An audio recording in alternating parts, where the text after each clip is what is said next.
Siasa za Mount Kenya East zinazidi kutokota vibaya sana, ambapo kuna wakati Rais William Ruto alikuwa Embu County. Then alipokuwa Embu County, wananchi walianza kumzomea kule Embu. Then after hapo, obvious, alipozomea huko, mwenye alipatikana kwa tabani ni governor wa Embu, Cecily Mbarire. Na unajua Cecily Mbarire ndio bado ni chair lady wa chama cha UDA. So alikuwa amepewa pesa ya kumobilize watu hivyo wa make sure wamekuja kwa hiyo event. Then after hapo, Rais William Ruto kwa sababu anakuja kwa ground, lazima heshima ionekane ama ipatikane. So Cecily Mbarire alikuja akapatikana kwa hiyo tabu wakati Rais William Ruto waliweza kumzomea, watu wakaweza kuondoka kwa hiyo event, unaona. So after hapo sasa ndio mambo ya Cecily Mbarire ilianza kuwa tabani. Hapo ndio walianza kumtenga sasa na chama cha UDA.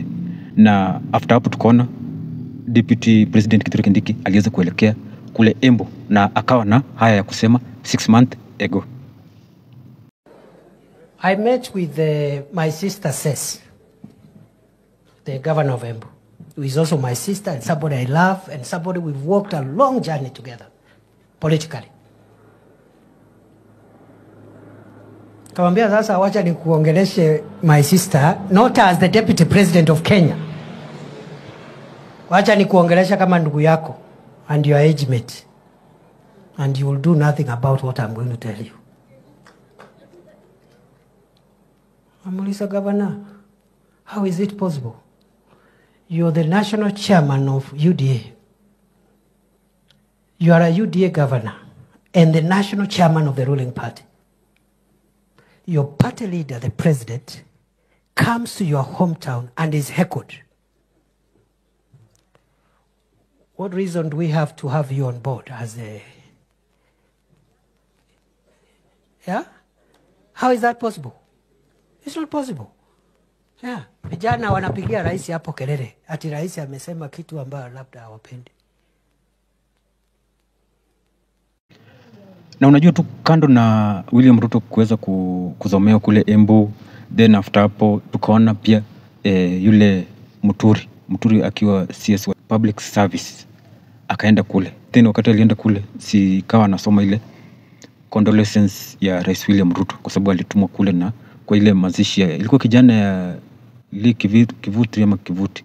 Alikuwa mazishi ya Lee Kivuti. Yes. Ya mwanawe ama ilikuwa mazishi gani kwa boma ile boma. So wakati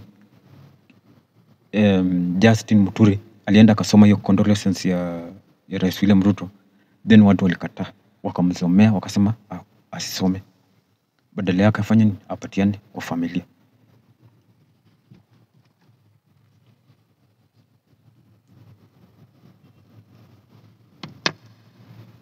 Itaweza kuwa ni mara yako ya kwanza kutazama hii video ya Gumzo News TV na labda hujaweza kusubscribe, please take your time subscribe. Vile vile nakuomba watch video hadi mwisho kwa sababu kuna mambo mazuri sitarajii uweze kuyakosa. Pia vile vile nakuomba uweze like hii video. Unapofanya haya yote ni njia moja ya kuweza kusupport hii channel. Na kikubwa zaidi tafadhali nakuomba subscribe.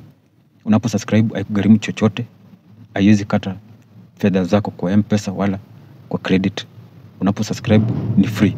So please subscribe na itakuwa ni vizuri. Asante sana kwa hiyo like. Tukiendelea, so mambo yameweza kutokota pale Mount Kenya East, especially siasa za Embu, ambapo Embu imekuwa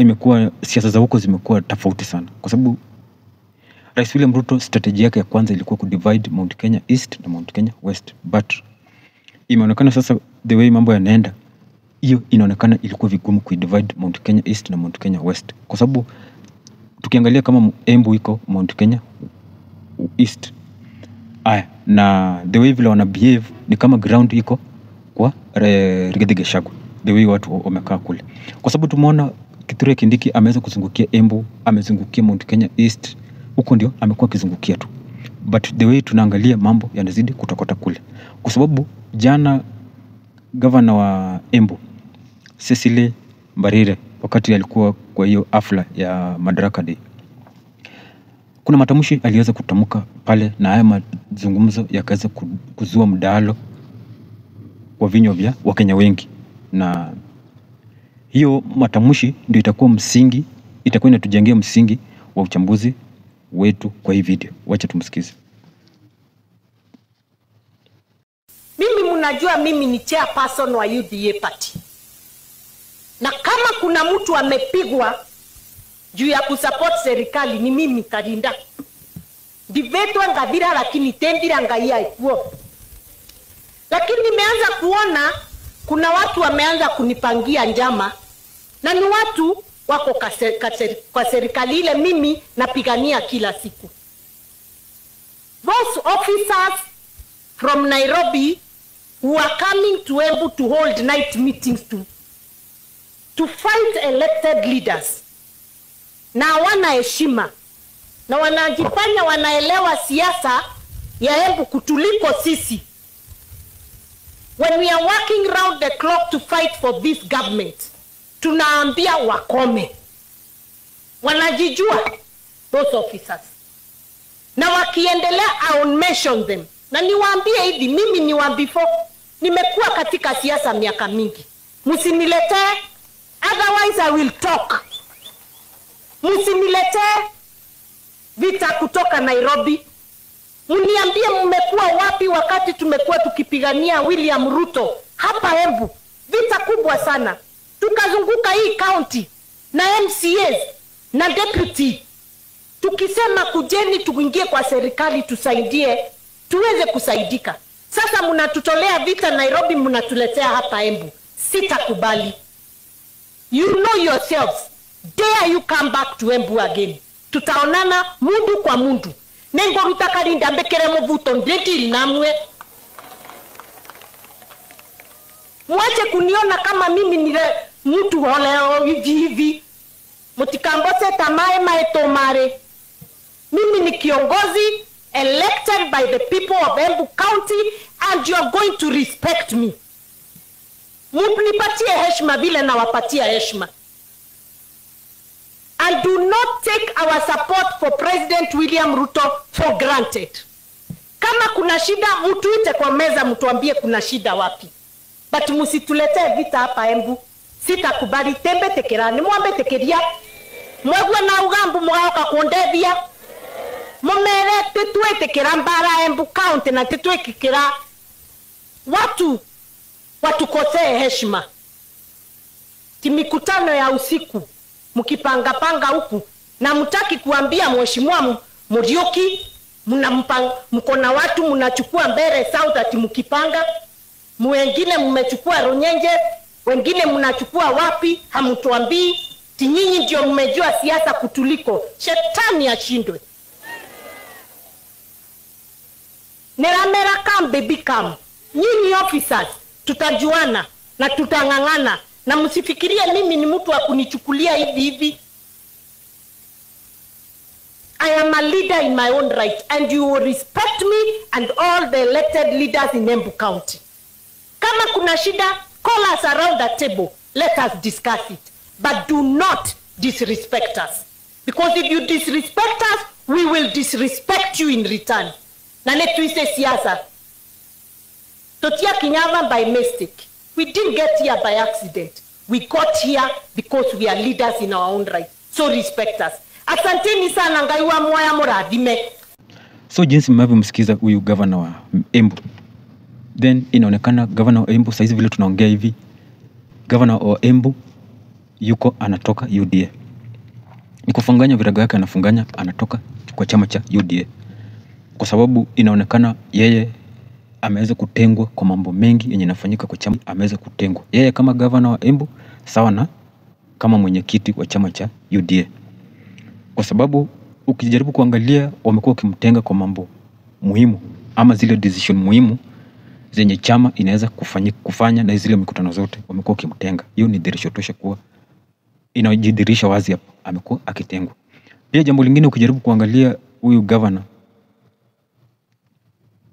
inaonekana kuna forces wamekuwa wakikaa na ku craft strategy ya kufanya nini, ya kumuondoa kwa kukuwa governor wa Embu. MCA wamekuwa wakipangwa ili kumake sure wameleta impeachment ama motion ya impeachment kuweza kumuondoa kama governor wa Embu. Na inaonekana mwenyewe ameona hiyo mipango, ndipo unaona amekuja waziwazi na kuwakanya.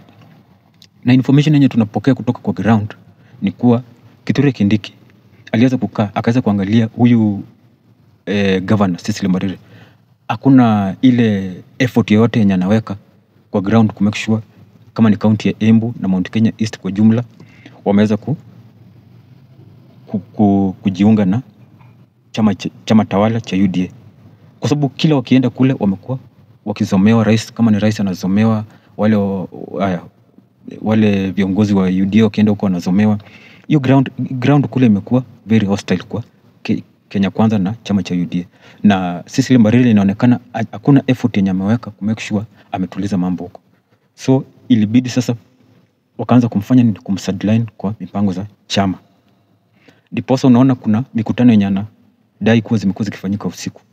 Ndiposa unaona sasa Rais William Ruto na Kithure Kindiki walikaa wakaamua wakasema wacha tulete Ruku, Geoffrey Ruku. Nakumbuka Geoffrey Ruku ndio alikuja kwa nafasi ya yenye ilikuwa ya Justin Muturi.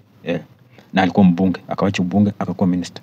So yeye na Kithure Kindiki ndio wamekuwa wakikaa kwa hizo mikutano za usiku na kupanga strategy ya kumaliza Cecily Mbarire na wabunge waasi na wale viongozi wengine waasi. Ndiposa unaona hata Kithure Kindiki last week, na tulifanya uchambuzi wa kina hapa akiwa kule Embu. Alipokuwa Embu kwa mikutano kule ile empowerment, then tuliona governor wa wapi? Huyo governor wa Embu Cecily Mbarire hakuweza kuhudhuria kwa hiyo mkutano. Na pia vile vile hakuambiwa, hakupata habari yoyote kuwa Kithure Kindiki anakuja kule. Yeye alishtukia tu kuona Kithure Kindiki amekuja. So hiyo pia walimficha. Ukiangalia zile mambo muhimu ya chama wamekuwa wakimtenga. So hiyo ni dhihirisho tosha kuwa saizi chuma cha gavana wa Embu Cecily Mbarire motoni. Atakuwa akiondolewa kwa mamlaka, na pia yeye kuwa mwenyekiti wa chama cha UDA anaenda kuondolewa. Ndiposa wameweka strategy mzuri na zile vizingiti ya kumake sure mwenyewe either ametoka, amejiondoa, ama wametafuta mbinu ya kuweza kumuondoa. Kwa sababu inaonekana sasa saizi hamuhitaji tena Cecily Mbarire, kwa sababu inaonekana the way ground iko ameshindwa kuvuta ground ikuja kwa side ya Rais William Ruto. Ndipo sasa saizi hawamuhitaji tena. Saizi wanataka mtu mwingine waweze kujaza kwa hiyo nafasi. Na Cecily Mbarire ameweza kuona haya mambo. Kwa sababu Kithure Kindiki na Ruku wamekuwa tukikaa kwa mikutano usiku na kupanga hizo strategy na jinsi vile watamtenga huyu governor, jinsi wataweza kuleta motion ya kumimpeach. So ukijaribu kuangalia mambo kama hayo, ndipo unaona governor amekuja waziwazi na kuweza kufanya nini? Kutia ama kuraise sauti yake. But unakaa hivi unajiuliza, wakati Mwangaza, huyo governor wa Meru Mwangaza, wakati walikuwa na muimpeach wakimwangaisha, Cecily Mbarire aliweza kunyamaza kabisa. Hakuweza kutoa sauti yake pale. But sasa unaona saizi yamemkuta. Ndio huyu sasa amekuja na kuyaongea wakati yamemkuta. But wakati Mwangaza alikuwa wanamwangaisha kule, yeye alikuwa amenyamaza tu, hakuwa akiongea. Na unakaa hivi unajiuliza, huyu Kithure Kindiki yuko na mipango gani? Kwa sababu Kithure Kindiki ndiye amefight Mwangaza. Amefight Mwangaza mpaka Mwangaza akaweza kuondolewa. Huyu Kindiki ndiye ameweza kufight Lenturi mpaka Lenturi akaweza kuondolewa kwa cabinet. Hivyo. Huyu Kindiki ndiye amekuja akafight Ruku. Ruku tunakumbuka wamekuwa hawajakuwa in good terms na Kithure Kindiki kabisa. Hata wakabishana hadharani kwa mkutano mbele ya watu, wakaweza wakaweza kubishana hadharani. Ruku akitaka mabarabara na miradi ziweze kumalizwa, huku Kithure Kindiki anamwambia wewe ni cabinet secretary, haifai ukuwe unalia na viongozi wengine. Pia yeye ndiye amekuja akafight nani? Muturi. Sasa saizi ndio huyu amekuja kwa Cecily Mbarire. Sasa baada ya kufight hao viongozi, then hao viongozi wote waende waungane na Rigathi Gachagua. Huyu Kithure Kindiki 2027 sioni akichaguliwa tena kuwa running mate wa Rais William Ruto. Akifight hao viongozi wote, nani atakuja kumtetea? Nani atakuja kumtetea? Kwa sababu atakuja baki peke yake pale. Nani atakuja kumtetea? Nani atakuja kuingia kwa rescue timu yake na kuweza kumrescue? Iwapo watakuja madhila ataweza kumtokea, Rais William Ruto aanze kumtesa huyu Kithure Kindiki, nani atakuja kumtetea? Iwapo yeye mwenyewe ndio inafaa kuwe uniting factor pale Mount Kenya East, aweze kuunite hao viongozi wote waweze kuwa kitu kimoja, ndipo atakapomtokea watamtetea. But yakimtokea amesadilana na hao viongozi wote, nani atakuja mtetee? Ndipo unaona hapa Kithure Kindiki ana make blunder, political blunder yenye itakuwa ni vigumu yeye kuweza kutetewa baadaye kwa siku za alafu. Itakuwa ni vigumu yeye kuweza kutetewa kwa sababu saizi yeye mwenyewe anafight hao viongozi pale Mount Kenya East. Anataka yeye ndiye akue yeye ndiye aonekane pale, taa yake ya kisiasa iweze kung'aa pale, but taa ya wengine ya kisiasa ikijaribu kung'aa, yeye ndiye anakuja na kuizima. Ndio saizi wenda hata usishangae Kawira Mwangaza akijiunga na Omnyoro, then baadaye Cecily Mbarire akuja jiunge na Omnyoro, baada ya mambo yote atoke kwa UDA, then after hapo atakuwa na wakijiunga pale, unaona sasa yeye atabaki peke yake pale. Ruku atakuja msaidi, Ruku tena ni mwingine tu. So hapa mambo yanazidi kutokota pale Mount Kenya East, na Rais William Ruto kupata kura pale itakuwa ni vigumu. Pia vile vile kuweza kurudisha mioyo ya wananchi wa Mount Kenya East, especially pale Embu, itakuwa ni vigumu. Na the way tunaona Cecily Mbarire ni kutembea, ni kukanyaga frame, anakanyaga.